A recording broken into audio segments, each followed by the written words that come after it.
आज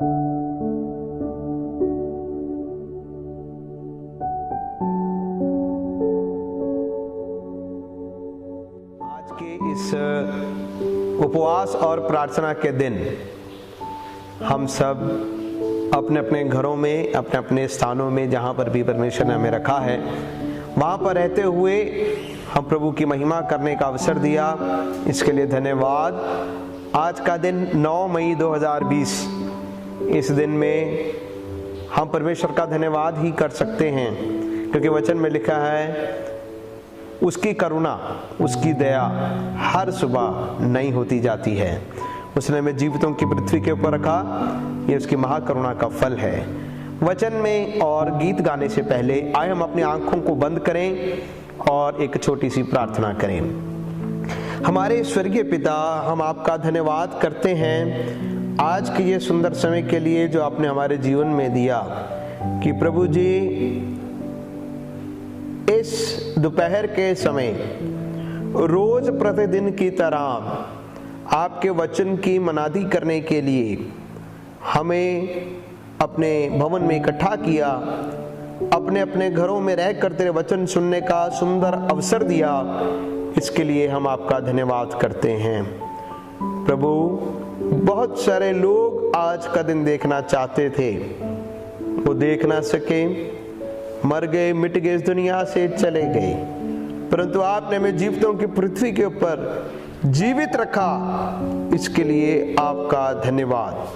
प्रभु जी, हम प्रार्थना करते हैं आज के इस उपवास और प्रार्थना के दिन, जब हम तेरे वचन को पढ़ते हैं, सुनते हैं, और खुदावंदा ये पवित्र वचन हम सबों के साथ बातचीत करे, हमारे दिलों में शांति और तसल्ली दे। तेरा वचन सच्चा है, दो धारी तलवार से अधिक तीखा है, गूदे गूदे को गांठ गांठ को छिदने वाला वचन, एक एक को स्पर्श करने पाए। विनती को सुने प्रभु यीशु मसीह के नाम से, आमीन, आमीन, आमीन, हालेलुया। वचन में जाने से पहले आए हम एक छोटा सा गीत और भाई बब्बे से हम सुनेंगे, उसके बाद हम वचन की ओर ध्यान करेंगे। पापा तो आजादों के बंदा बने रबदा, पापा तो आजादों के बंदा बने रबदा, जेड़े कम आया उसे कम क्यों नहीं लगदा, जेड़े कम आया उसे कम क्यों नहीं लगदा। रब ने बनाया तैनू मिट्टी दे पड़ौनिया, करदा है मान कादा कड़ी दे परौनिया। रब ने बनाया तैनू मिट्टी दे पड़ौनिया, करदा है मान कादा कड़ी दे परौनिया, करदा है मान कादा कड़ी दे परौनिया।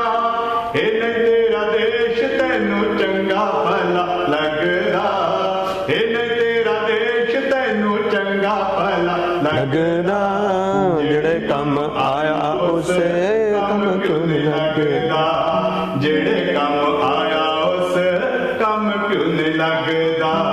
वेखे ईमान नामा जब तेरा जावेगा, दोजखां दा हुक्म सुनाया तैनू जावेगा। वेखे ईमान नामा जब तेरा जावेगा, दोजखां दा हुक्म सुनाया तैनू जावेगा, दोजखां दा हुक्म सुनाया तैनू जावेगा।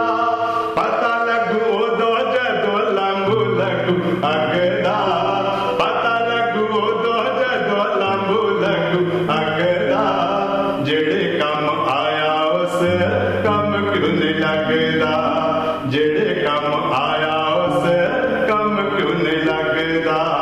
आया सी मसीहा प्यारा तेरे ही बचाउण नूं, आप होया दुखी तेरी बिगड़ी बनाउण नूं। आया सी मसीहा प्यारा तेरे ही बचाउण नूं, आप होया दुखी तेरी बिगड़ी बनाउण नूं, आप होया दुखी तेरी बिगड़ी बनाउण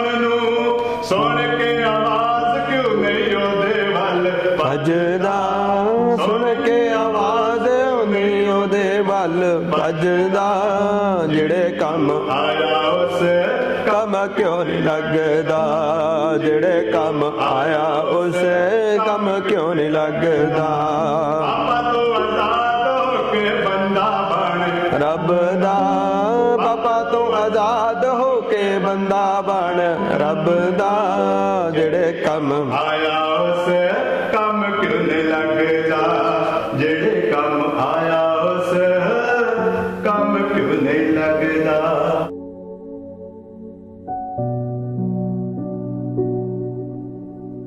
हालेलुया। पापा तो आजाद होके बंदा बन रब दा। आज हम पवित्र वचन से सुनने जा रहे हैं। वचन का शीर्षक या टाइटल है how will the people measure you after your death. लोग आपकी मौत के बाद आपको कैसे तोलेंगे, कैसे मापेंगे। उसके लिए वचन को पढ़ें।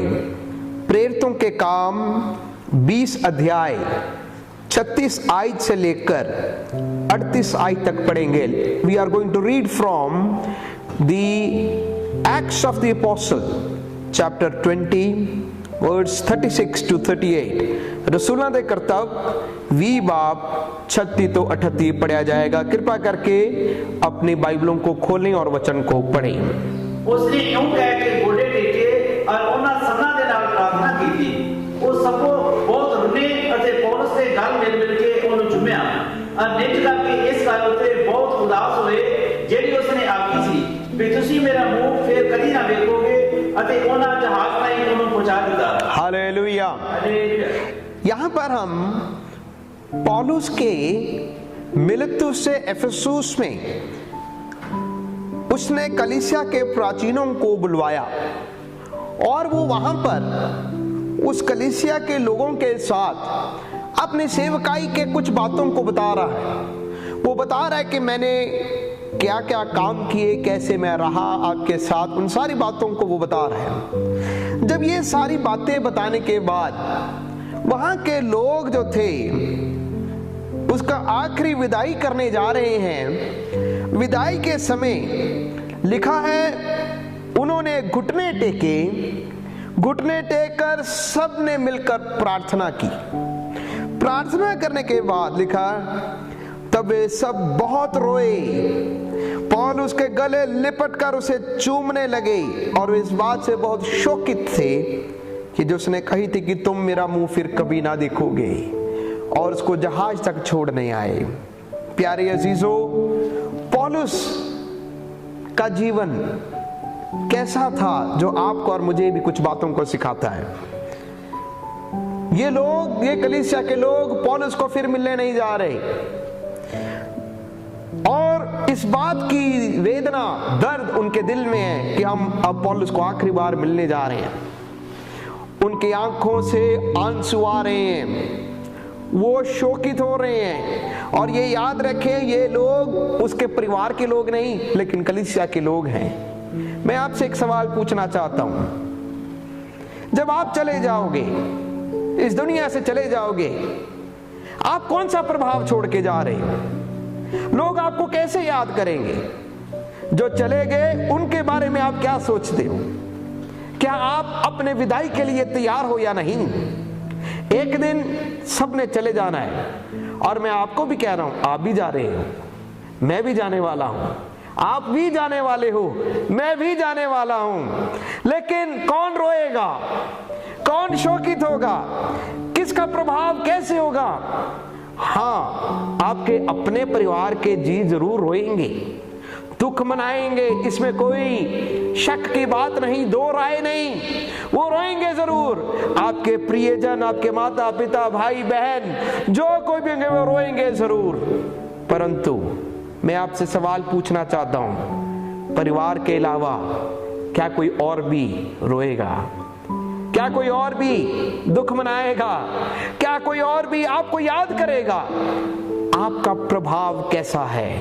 यीशु मसीह बहुत जल्दी आने वाला है। दो तरीके हैं, यीशु मसीह बहुत जल्दी आने वाला है। वो धर्मियों को जिंदा उठा के लेकर जाएगा, एक जिंदा उठाए जाएंगे। अगर उसकी आमद में देरी हुई तो आप और मैं, हम सब मिट्टी में चले जाएंगे। इसके बारे में भी ये भी एक बड़ा कौड़ा सच है। जब हम कब्रिस्तान में जाते हैं, किसी को दफनाने के लिए जाते हैं, अक्सर कुछ लोग वहां पे रोते हैं। क्यों रोते हैं पता है?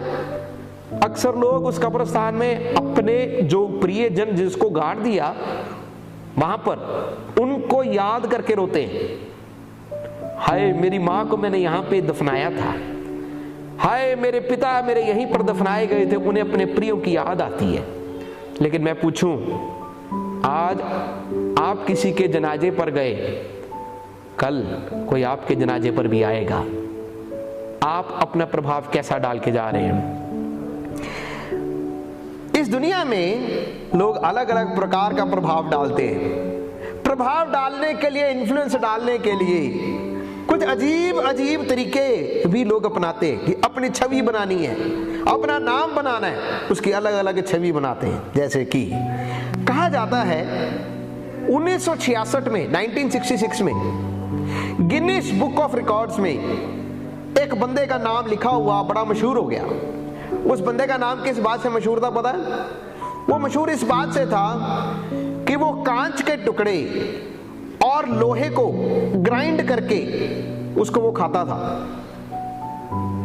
वो ग्राइंड करता था लोहे को, छोटा बिल्कुल छोटा छोटा दाना बना के, शीशे को भी बिल्कुल चूर चूर करके उसको वो खाता था।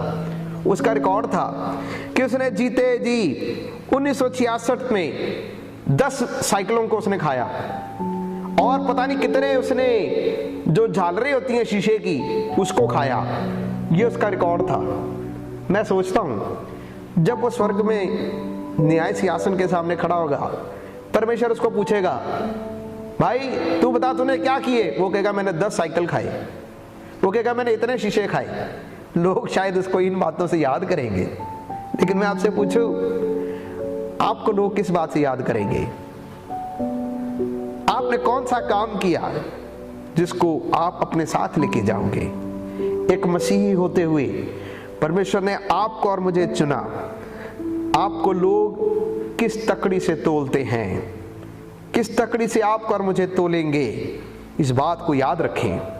प्यारे अजीजों, पौलुस का जीवन 3 बातों से हम देख सकते हैं कि हम कैसे एक व्यक्ति को तोल सकते हैं। जब मैं कुछ देर पहले, कुछ 8-9 साल पहले, मैं एक जगह पर वचन को सुन रहा था। एक वचन को सुनते समय एक पासवान ने एक बड़ी अच्छी बात कही, उस बात ने मेरे दिल को छू लिया। उन्होंने कहा, रोज आप ऐसा जियो जैसे आज के दिन आपका आखिरी दिन है। आज आप ऐसे जियो जैसे आज आपका आखिरी दिन है, कल नहीं मिलोगे। तो फिर आप कैसे जियोगे? Live as if today is your last day.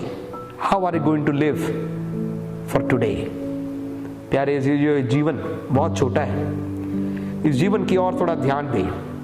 पौलुस ने अपने पूरे 20 अध्याय, अगर आप ध्यान से देखें 17 आयत से लेकर 38 आयत, लोग रो रहे हैं, पौलुस को देखकर रो रहे हैं, पौलुस को गले लगा के लिपट लिपट कर उसको चूम रहे, उसको रो रहे, उसको विदाई दे रहे। पौलुस, हम आज के बाद आपको मिल नहीं पाएंगे। वो कौन सी बातें थी जो पौलुस की लोगों के दिलों के अंदर एक छवि बना गया, एक इमेज बना गया? 3 बातें। पहली बात 17 आयत से पढ़ेंगे, 17 to 19, प्रेरितों के काम 20 अध्याय 17 से 19, Acts of the apostles chapter 20 verse 17 to 19। उसने मिलतुस ਨੂੰ ਅਫਸਸ ਦੀ ਵੱਲ ਸੁਨੇਹਾ ਭੇਜ ਕੇ ਕਲੀਸਿਆ ਦੇ ਬਜ਼ੁਰਗਾਂ ਨੂੰ ਸਦਵਾਇਆ ਅਤੇ ਜਾਂ ਉਹ ਉਸ ਦੇ ਕੋਲ ਆਏ ਤਾਂ ਉਹਨਾਂ ਨੂੰ ਆਖਿਆ, ਤੁਸੀਂ ਜਾਣਦੇ ਹੋ ਜੋ ਮੈਂ ਪਹਿਲੇ ਦਿਨ ਤੋਂ ਜਾਂ ਅਸਿਹਾ ਵਿੱਚ ਆਇਆ ਤਾਂ ਨਿਤ ਤੁਹਾਡੇ ਸਾਹਮਣੇ ਕਿਸ ਤਰ੍ਹਾਂ ਰਿਹਾ ਕਿ ਮੈਂ ਬਹੁਤ ਅਧੀਰਗੀ ਨਾਲ ਹੰਝੂ ਵਹਾ ਕੇ ਉਹਨਾਂ ਪਰਤਾਵਿਆਂ ਵਿੱਚੋਂ ਜੋ ਯਹੂਦੀਆਂ ਦੇ ਘਾਤ ਲਾਉਣ ਤੋਂ ਮੇਰੇ ਉੱਤੇ ਆਣ ਪਏ प्रभु की सेवा करता था। बस हालेलुया। पहली बात, आप कैसे एक इंसान को तोलोगे? By the manners of his life. उसके जीवन के जीने के तरीके से लोग आपको तोलेंगे। लोग आपको कैसे तोलेंगे? आपने किस तरीके से अपना जीवन को गुजारा, उससे लोग आपको तोलेंगे। मेरे प्यारे अजीजों, पौलुस रसूल प्राचीनों को बुलाकर कहता है कहता है कि मैं हर समय तुम्हारे साथ किस प्रकार रहा, how I lived among you. कहता है मैं आपके बीच में था और किस प्रकार से रहा, आप सब बातों को जानते हो। कहता है बड़ी दीनता के साथ, हलीमी के साथ, नम्रता के साथ रहा, आंसू बहा बहा कर रहा, और उन परीक्षाओं में जो यहूदियों के षड्यंत्र के कारण मुझ पर आ पड़ी, मैं प्रभु की सेवा करता ही रहा। 3 बातें वो कहता है। कहता मैं कैसे रहा हूं, दीनता के साथ, नम्रता के साथ। मेरे प्यारे चीजों, महानता नम्रता के साथ मिलती है। True greatness is received by humility. सच्ची महानता जितना व्यक्ति दीन होता है उससे मिलती है। सच्ची महानता का, दीनता का अर्थ क्या है? What is humility? नम्रता का अर्थ ये नहीं कि मैं कुछ भी नहीं। कुछ लोग ऐसे कहते हैं, मैं कुछ भी नहीं, मैं कुछ भी नहीं। एक किसी ने कहा, एक कलीसिया में एक गीत गाने वाला था, वो हमेशा कहते थे, जब लोग उसको आकर कहते थे, दूसरे विश्वासी लोग आके कहना कि भाई आज आपने बड़ा अच्छा गीत गाया, उसने कहा नहीं नहीं नहीं, मेरा आवाज सबसे घटिया है, मेरी आवाज में कोई दम नहीं, कोई दम नहीं, मैं सबसे घटिया आवाज मेरी। वो अपने आप को लोगों के नजर में क्या कर रहा था? दीन कर रहा था। पास्टर जी ने एक दिन उसको बुलाया, कलीसिया के पास ने उसको बुलाया, उसको कहा भाई आज आपने गीत बहुत अच्छा गाया। उसने कहा नहीं नहीं नहीं पास्टर जी, मेरा गीत बहुत घटिया था, मेरी आवाज में कोई सुर ही नहीं था। पास्टर ने कहा कि बिल्कुल ठीक है बेटे, अगर तुम्हें ऐसा लगता है कि तुम्हारी आवाज ठीक नहीं, अगले 3 महीने तुमने गीत नहीं गाना। अगले दिन से वो चर्च ही छोड़ के चला गया। तो वो दीनता क्या थी? वो दीनता थी या झूठी दीनता थी? वो दीनता नहीं थी। दीनता में भी घमंड आ सकता है, अधीनगी में भी घमंड आ सकता है। सच्ची महानता का अर्थ ये नहीं है, नम्रता का अर्थ ये नहीं है कि आप अपने आप को कमजोर कहते हो, नहीं। सच्ची नम्रता का अर्थ ये है कि आप अपने आप को दूसरे से ऊंचा नहीं समझते। आप कहते हो कि ये परमेश्वर का फजल है, जो कुछ है परमेश्वर का फजल है, लेकिन मेरे से भी अच्छे बहुत सारे लोग हैं, मेरे से भी अच्छे बहुत सारे लोग हैं। प्यारे अजीजों, सच्ची नम्रता कैसे आती है? ऑनेस्ट एस्टिमेशन, बिल्कुल सच्चाई से आप अपने आप को तोलते और कहते हो कि नहीं, ये मेरे में गलती है, मैं इसको सुधारूंगा। सच्ची नम्रता किस बात से आती है? अपने आप को कमजोर करने में नहीं, परंतु ये कहते हो कि नहीं, जब मैं गलत हुआ मैं इस बात को मानता हूं कि ये मेरी गलती है।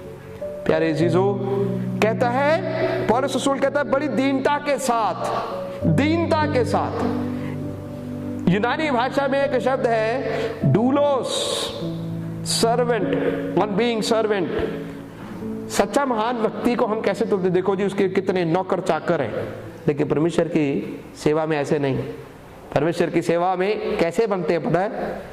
कितने उसके लोग इर्द गिर्द घूमते हैं, उससे महानता नहीं गिनी जाती। कितने लोगों की उसने सेवा की, उससे उसकी महानता गिनी जाती है। प्यारे अजीजों, लिखता है आंसू बहा बहा कर उसने अपना जीवन को गुजारा।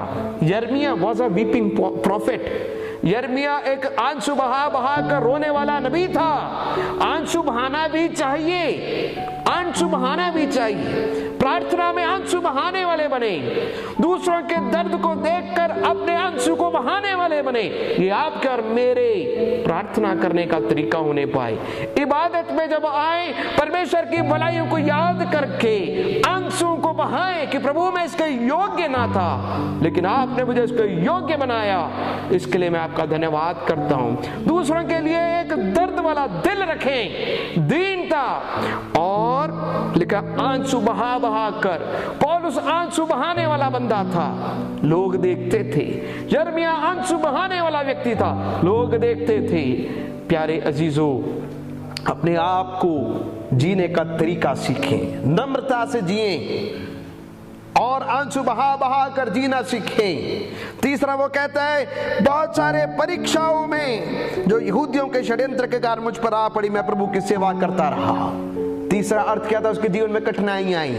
इसका अर्थ क्या है? जीवन का जीने का तरीका नम्रता ही है। हार्ट अटैक भी आएंगे, हार्ट अटैक, दिल के दर्द उठेंगे, सताव आएंगे, लेकिन ये सारे चीजों के मध्य में भी आप परमेश्वर की सेवा करना को नहीं छोड़ते।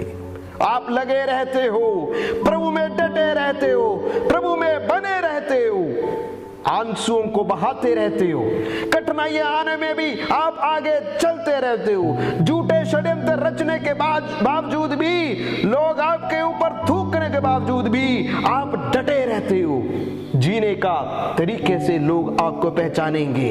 लोग कहेंगे कि ये भागने वालों में नहीं था, ये सामना करने वालों में था, ये सेवकाई के मसलों में कभी भी उलझ के भागा नहीं, परंतु ये इसने अपनी सेवा पूरी की। पौलुस के बारे में ऐसा ही कहा गया। दूसरी बात, लोग आपको कैसे तोलेंगे? आइए हम पढ़ें 22 से लेकर, प्रेरितों के काम 20 अध्याय 22 से लेकर 25 आयत को पढ़ेंगे। Let us read acts of the apostles chapter 20 22 to 25। और देखो मैं आत्मा ਦਾ ਬਧਾ ਹੋਇਆ ਯਰੂਸ਼ਲਮ ਨੂੰ ਜਾਂਦਾ ਹਾਂ ਅਤੇ ਮੈਂ ਨਹੀਂ ਜਾਣਦਾ ਜੋ ਉੱਥੇ ਮੇਰੇ ਉੱਤੇ ਕੀ ਬੀਤੇਗਾ, ਪਰ ਇਹਨਾਂ ਜਾਣਦਾ ਕਿ ਪਵਿੱਤਰ ਆਤਮਾ ਹਰੇਕ ਨਗਰ ਵਿੱਚ ਮੈਨੂੰ ਇਹ ਕਹਿ ਕੇ ਸਾਖੀ ਦਿੰਦਾ ਹੈ ਜੋ ਬੰਧਨ ਅਤੇ ਵਿਪਤਾ ਦੇ ਲਈ ਤਿਆਰ ਹਨ, परंतु मैं अपने लिए अपनी जान को किसी तरह प्यारी नहीं समझता, ताकि मैं अपनी दौड़ को ਅਤੇ ਉਸ ਟਾਈਮ ਨੂੰ ਪੂਰੀ ਕਰਾਂ ਜਿਹੜੀ ਮੈਂ ਪਰਮੇਸ਼ਰ ਦੀ ਕਿਰਪਾ ਦੀ ਖੁਸ਼ਖਬਰੀ ਉੱਤੇ ਸਾਖੀ ਹੋਣ ਲਈ ਪ੍ਰਭੂ ਯਿਸੂ ਤੋਂ ਪਾਈ ਸੀ। हालेलुया। लिखा है, देखो मैं आत्मा में बंधा हुआ यरूशलेम को जाता हूं और नहीं जानता कि मुझ पर क्या क्या बीतेगा, लेकिन वो कहता मैं अपने प्राणों को कुछ नहीं समझता, यह कि मैं अपनी दौड़ को, सेवा को पूरी कर सकूं। दूसरी बात, लोग आपको कैसे तोलेंगे? आपके जीवन के संदेश से लोग आपको तोलेंगे, by the message of your life. आपके जीवन का संदेश क्या है? प्यारे अजीजों, पहली बात, जब हमने यीशु मसीह को ग्रहण किया, कैसे ग्रहण किया? जब हमने पश्चाताप किया। जब हमने पश्चाताप किया, एक कन्विक्शन, एक पक्के आश्वासन के साथ तौबा किया कि नहीं, यही सच्चाई है, यही राह है, यही राह, यही सच्चाई, यही जीवन है। आप अपना जीवन उस पक्के ईमान और विश्वास के साथ जी रहे हो कि जिस रास्ते को मैंने चुना है यही सही रास्ता है। Not by your opinions but by your convictions. किसी के बातों में नहीं, परंतु पक्के आश्वासन के साथ अपने जीवन के संदेश को आप देते हो। प्यारे अजीजों, लिखा है, पौलुस रसूल कहता है, मुझे नहीं पता मेरे साथ क्या कुछ बीतेगा, परंतु मैं अपने प्राण को कुछ नहीं समझता कि मैं उसे प्रिय जानूं, यह कि मैं अपनी दौड़ को और सेवा को पूरी करूं जो मैंने परमेश्वर के अनुग्रह के सुसमाचार पर गवाही देने के लिए प्रभु यीशु मसीह से पाई है। प्यारे अजीजों, परमेश्वर ने आपको और मुझे चुना इस युग के लिए। हर एक युग में परमेश्वर ने अपने लोगों को चुना है और उस युग में चुने हुए लोगों ने बड़े बड़े कामों को किया है, लेकिन परमेश्वर ने आपको भी अपने युग में, अपने गली में, अपने मोहल्ले में, अपने गांव में, अपने शहर में चुना है। किसके लिए चुना? ताकि आप इस संदेश को जो यीशु मसीह के द्वारा आपने प्राप्त किया कि यीशु ही राह है, यीशु ही सच्चाई है, यीशु ही जीवन है, तौबा करो और मुड़ आओ क्योंकि स्वर्ग का राज नजदीक है। इस संदेश को सुनाने के लिए परमेश्वर ने आपको और मुझे चुना है, नहीं तो खून का लेखा परमेश्वर आपसे लेगा। वो लोगों का खून का लेखा परमेश्वर आपसे लेगा जो नरक में जा रहे हैं। प्यारे अजीजों, ये जीवन का संदेश है।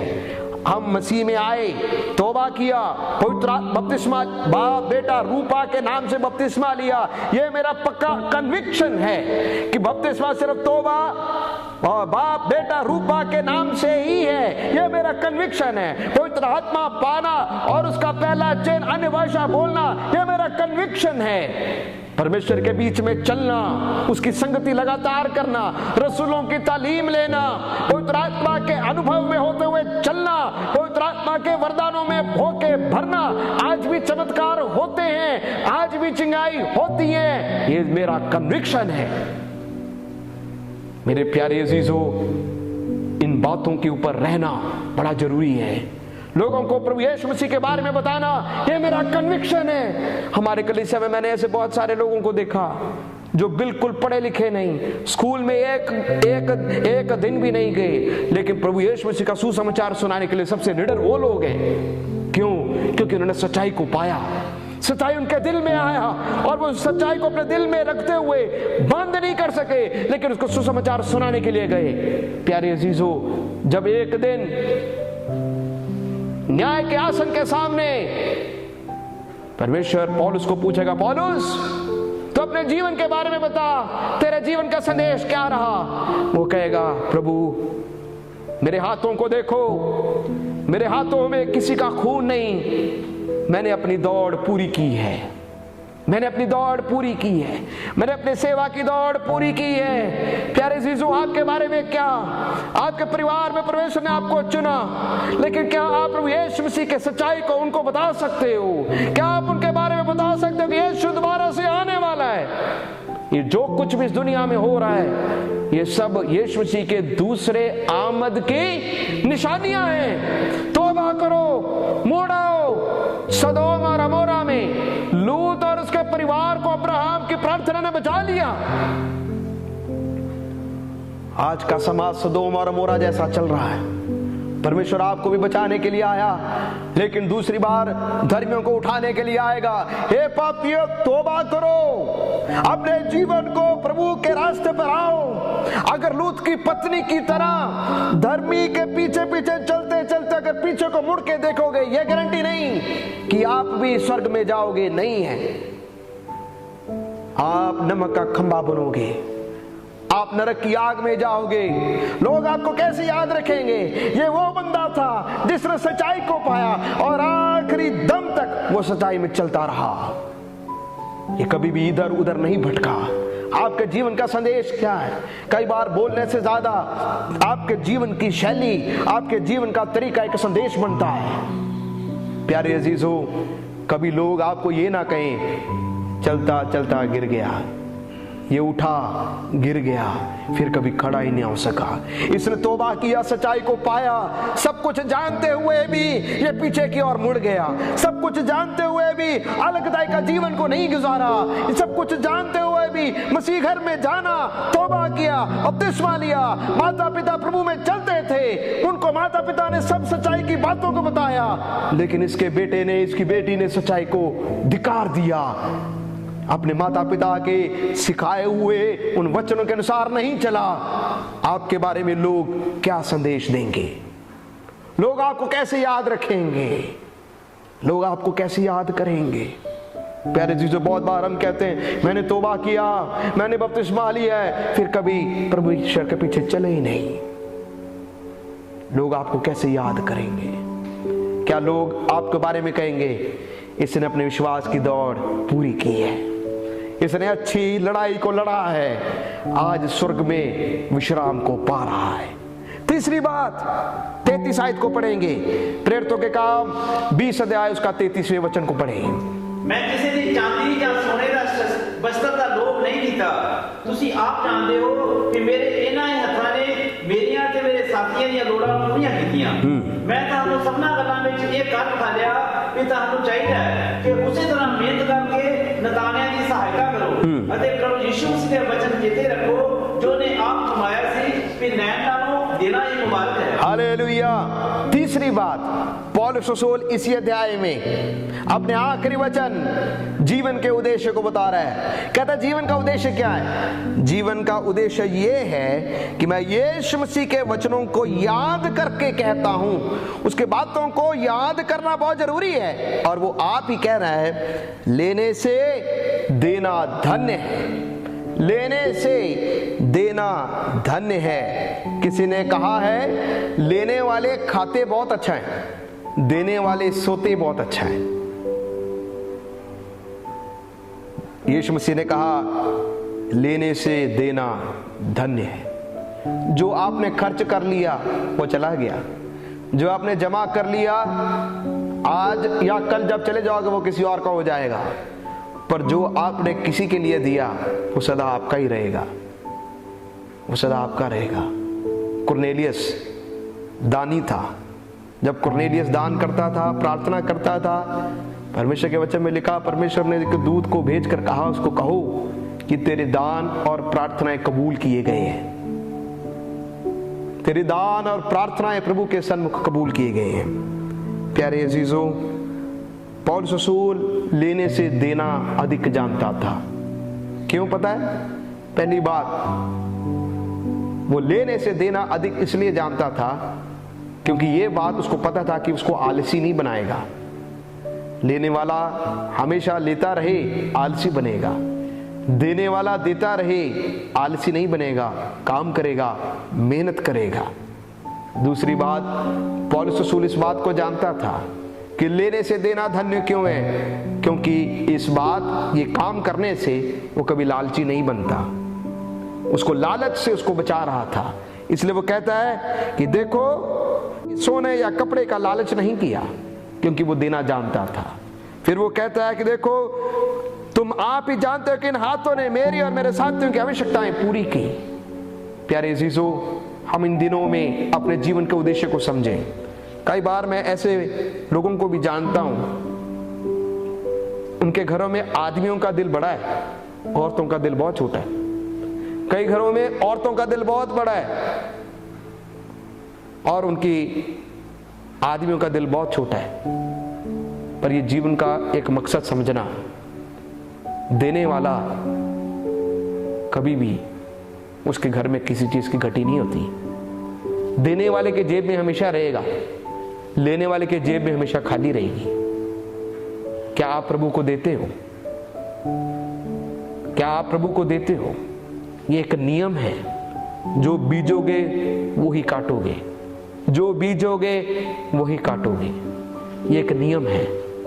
प्यारे अजीजों, हम शॉर्टकट अपनाते हैं, जुआ खेलते हैं, ब्याज में पैसे देते हैं, शॉर्टकट अपनाते हैं। पर मैं बोलूं, ये कोई भी तरीका सही नहीं। आपका गेन किसी का लॉस है, आपका कमाना किसी के दिल को दुखा के आप ले रहे हो। ये लेने से देना मुबारक बनने पाए। अपने दिल को बड़ा करें। कई बार जब लोग कुछ देते हैं तो दूसरे लोग आलोचना करने वाले कहेंगे इसके पास पैसा बड़ा इसलिए देता है। नहीं, पैसा बहुत के पास होता है, दिल किसी के पास होता है। प्यारे अजीजों, लेने से देना धन्य समझें। अपने दिल को हमेशा प्रभु के लिए खोलें, प्रभु के कामों के लिए हमेशा अपने दिल को खोलें। और प्रभु, ये अपने जीवन का मकसद बने कि ना हमने किसी का लालच नहीं करना, अपने हाथों से मेहनत करना है और लेने से देना प्रभु के नाम के लिए देना मुबारक बनने पाए, प्रभु की सेवकाई के लिए देना मुबारक बनने पाए। क्या आप अपने जीवन को इस रीति से गुजारेंगे? एक लास्ट एग्जाम्पल देख के मैं समाप्त करूंगा। जर्मनी में नाजियों की एक युद्ध हो रहा था, जब उन्होंने यहूदियों के विरुद्ध युद्ध किया। वो लोग, जर्मन की सेना यहूदियों को ढूंढ ढूंढ कर मार रही थी। पोलैंड के एक गांव में जब जर्मन के लोग गए, उन्होंने वहां पे यहूदियों को देखा और खड़ा किया। पोलैंड में बहुत सारे कुछ मसीह लोग भी रह रहे थे। उन्होंने उन लोगों को खड़ा किया, यहूदियों को ढूंढ लिया और उनके कपड़े उतार दिए, खेत में खड़ा किया। खड़ा करके उनको कहा, मिट्टी को खोदो, मिट्टी को खोदो। उन यहूदियों से उनको मिट्टी खुदवाई। वो मिट्टी खुदवाने का अर्थ था उनकी कब्र को खुदवा रहे थे। उन्होंने उनकी कब्र खुदवा दी और उनको बोला, इस मिट्टी जहां पर खोदी है, कब्र के पास खड़े हो जाओ। और उन सारे बंदों के कपड़े उतार दिए। उसमें एक 10 साल का एक बेटा भी था, उसके भी कपड़े उतार दिए और उसको वहां पे खड़ा कर दिया। सबके सब एक लाइन पर खड़े हैं। पीछे से जर्मन के फौजियों ने गोलियां चलानी शुरू कर दी, एक एक करके सबको मार रहे थे। ये जो 10 साल का लड़का, यहूदी लड़का जो वहां पर खड़ा था, उसने देखा मेरे आसपास के भाई, माता पिता सब मर रहे हैं और उस कब्र के अंदर गिरते जा रहे हैं। ये बच्चा भी, इस लड़के के ऊपर खून के छींटे गिरे। ये डर गया और डर के मारे ये भी उस कब्र में गिर गया, पर मरा नहीं, क्योंकि इसको गोली नहीं थी लगी। मरा नहीं, इसको गोली नहीं थी लगी। बाकी सब जितने थे सबके ऊपर गोलियां लगी, वो मर के उस कब्र के अंदर चले गए। ये लड़का भी उन लाशों के ऊपर गिर गया। जर्मन के फौजियों ने इस कब्र के ऊपर मिट्टी डाल दी। जब मिट्टी डाली, ये लड़का जो नीचे था कुछ बोला नहीं, चुप, डरा हुआ, कान सुनते। इसके शरीर के ऊपर मिट्टी गिर रही थी और इसके शरीर के ऊपर इसके माता पिता, भाई बहन, जितने दोस्त थे, उन सबके खून उसके ऊपर था। जब उन्होंने मिट्टी डाली, परमेश्वर का रहम ऐसा था, जब इसके ऊपर मिट्टी डाल रहे थे तो इसके चेहरे के ऊपर एक छोटा सा सुराख था, जहां से वो सांस ले सकता था उतना रास्ता इसको मिल गया। ये सांस ले रहा था और हवा क्रॉस करने की जगह उस कब्र के अंदर थी। रात हो गई। काफी घंटों के बाद ये बेटा उठा और उस मिट्टी में से धीरे धीरे करके बाहर आ गया। जब बाहर आया, उसका शरीर पूरा मिट्टी से भरा और चेहरे के ऊपर, शरीर के ऊपर खून के निशान। इसने देखा फौजी वहां पर कोई नहीं। ये एक घर, पड़ोसियों के घर में गया, उसने दरवाजा खड़काया। जैसे दरवाजा खटखटाया, वहां से एक औरत बाहर निकली। उस औरत ने इस लड़के को पहचान लिया। उसने बोला, उस लड़के ने बोला, मेरी मदद करो, मैं जिंदा बच गया हूं। उसने बोला, गेट आउट, बाहर निकल जा, और उसके लिए दरवाजा बंद कर दिया। वो दूसरे घर में गया। उस लड़का नंगा था, खून से भरा पड़ा, मिट्टी से भरा पड़ा, गंदा बना पड़ा। उसने दूसरे दरवाजे को खटखटाया। उसने कहा, प्लीज मेरे लिए दरवाजा खोलो, मैं जिंदा बच गया। उस औरत ने दरवाजा खोला, उसको देख और पहचान लिया कि ये वही लड़का है, पड़ोसी है, यहूदी है। उसने उसके लिए भी दरवाजा बंद कर दिया। उसने बोला कि नहीं आना, बाहर चले जा। तीसरा दरवाजा उसने खटखटाया। उस औरत, एक और औरत जब घर से बाहर निकली, इस छोटे से लड़के ने बोला, मेरे लिए दरवाजा खोलो, मैं यीशु मसीह हूं, मैं यीशु मसीह हूं, आई एम जीसस। उस औरत ने अपना दरवाजा खोला और उसको रिस्क रखते हुए, अपने जान पर खेलते हुए उस बच्चे को अपने घर में रख लिया। वचन में लिखा है, जब तुम मेरे एक छोटे से छोटे चेले को भी अगर एक गिलास पानी भी पिलाते हो तो मैं उसका भी प्रतिफल आपको दूंगा। आपका दिल कैसा है आज? आपका दिल कैसा है? लोग आपको कैसे याद करेंगे? जो कुछ आपने किया उसको लोग याद करेंगे। आइए हम अपनी आंखों को बंद करें। हालेलुया। आज आप जिंदा हो, ये प्रभु की मेहरबानी है। लेकिन यीशु मसीह की आमद जब आए, हम सब चले जाएंगे। जो धर्मी हैं वो उठाए जाएंगे।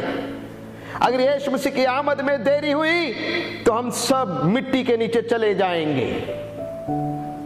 कल कोई गया, आज कोई जा रहा है, आने वाले कल में मैं और आप भी जाएंगे। लेकिन लोग आपको कैसे याद करेंगे? कैसे याद करेंगे? पौलुस कहता है, मेरे जीने के तरीके को देखो, मैं कैसे आपके बीच में रहा। मेरे जीने के तरीके को देखो, मेरे संदेश को देखो, मेरे जीवन का संदेश कैसा रहा। मेरे जीवन के मकसद को देखो, मैं लेने से अधिक देना जानने वाला बना। क्या आप प्रभु के लिए जिएंगे? शाबाला रखा दला राबाना माना रुको राबाला रिखा दला राबाना रिबाला रामाना देखा जाला राबाना देखा दलो रुबाला रिखा दला राबाना माना करा। रब ने बनाया तेनू मिट्टी दे खड़ोने कर दाए मान कादा कड़ी दे परोने। रब ने बनाया तेनू मिट्टी दे खड़ोने कर दाए मान कादा कड़ी दे परोने। इनी तेरा देश तेनू चंगा बड़ा लगदा, इनी तेरा देश तेनू चंगा बड़ा लगदा। जेड़े कम आया उसे कम क्यों नहीं लगदा, जेड़े कम आया उसे कम क्यों नहीं लगदा। हमारे स्वर्गीय पिता, हम आपका धन्यवाद करते हैं आज के ये सुंदर समय के लिए जो आपने हमारे जीवन में दिया। पौलुस अपने आखिरी समय में रहते हुए कई बातों को लिखता है। जब लोगों ने देखा इसके जाने का समय आ गया और वो फिर कभी ना देखेंगे, वो रोए। उनको उसकी याद आई, उसके जीने के तरीके की याद आई, उसके जीने के मकसद को याद आया, उसके जीवन के संदेश को याद आया। प्रभु, पौलुस के जीवन से आप हमें भी बहुत कुछ सिखाते हो। प्रभु जी लेने से देने वाले बन सकें, तेरे नाम के लिए देने वाले बन सकें, तेरे नाम के कामों को बढ़ाने के लिए हमारा दिल हमेशा बड़ा रहे, हमारे जीवन का मकसद तेरी सेवा को पूरा करने वाला बन सके, जो तौबा किया उस सुसमाचार को सुनाने वाले बन सके, कन्विक्शंस के साथ, राय के साथ नहीं, कन्विक्शन पक्का आश्वासन के साथ सुनाने वाले बन सके, जीने के तरीके को सिखा सके, कैसे मसीह में होकर चलना है, नम्रता के साथ, दीनता के साथ, आंसू के साथ, कष्टों के बीच में होते हुए जीना सीख सकें। प्रभु ये वचन सुनने वालों को और तेरे दास को भी तसल्ली, शांति और हिम्मत देने वाला बन सके। सुनने वाले सबों को बड़ी आशीष देना। प्रभु यीशु मसीह तो बहुत जल्दी आने वाला है, हम सबको अपनी आमद के लिए तैयार करो। धन्यवाद धन्यवाद धन्यवाद। विनती को सुने प्रभु यीशु मसीह के नाम से, आमीन। हमारे पिता का प्रेम, प्रभु यीशु मसीह का अनुग्रह, पवित्र आत्मा की संगति और सहभागिता कलीसिया के साथ, सारे संतों और सेवकों के साथ आज से लेकर सदा तक होती रहे। आमीन आमीन आमीन। परमेश्वर आप सबको आशीष दे। कल 12 बजे पास्टर बेबी वर्गीस जी वचन से सेवकाई करेंगे। परमेश्वर आप सबको आशीष दे। God bless you. जय मसीह।